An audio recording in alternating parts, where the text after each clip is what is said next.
All right, so now let's talk about our plane score. Plane is telling us really the consistency of our vertical bat angle out around our body and through the strike zone, okay? A bad plane score means that our vertical bat angle is changing as we take our swing.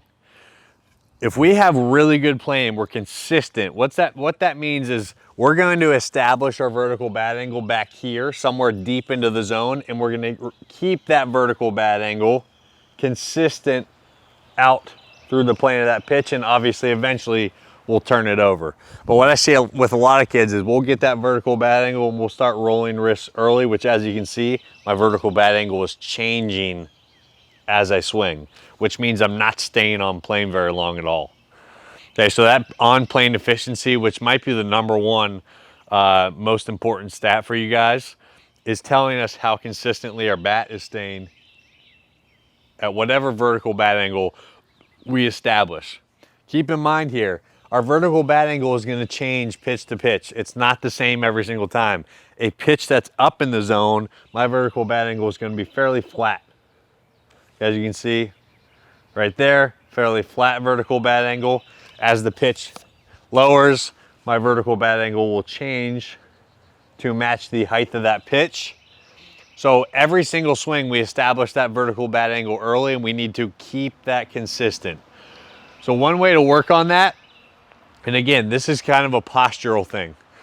If my body stays up, I get my vertical bat angle, I'm swinging around my body, across my body. I'm gonna roll over early because I have no extension out through the ball.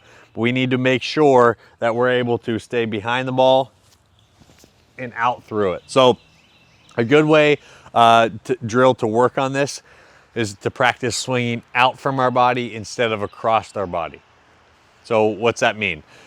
And I always ask kids this in lessons is, do we want to swing across our body or do we want to swing out from our body? The answer, I already said it, is we need to swing out from our body. If I'm swinging across my body, now my bat is moving towards, as a right-hand hitter here, towards third base. I'm slicing through that ball. So I'm not going to be able to drive balls to opposite field. I'm just going to slice and flare balls out that way. I'm just going to push them that way.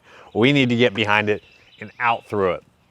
So number one area of focus here, and we talked about this on the webinar last week, I need to get connected through my scap and remain connected.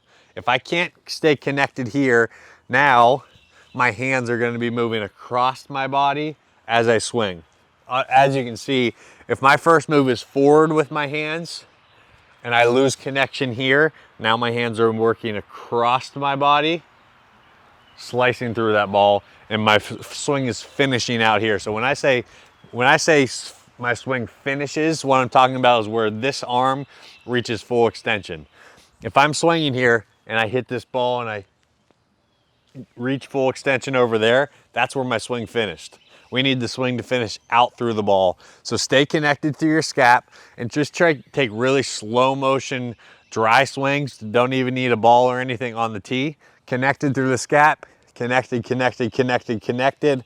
Now when I release my hands, I'm able to reach full extension out through that ball, meaning I had solid contact, I drove through that ball, but that connection on our scap is critical. Make sure we're staying here. That's gonna help you improve your overall plane score.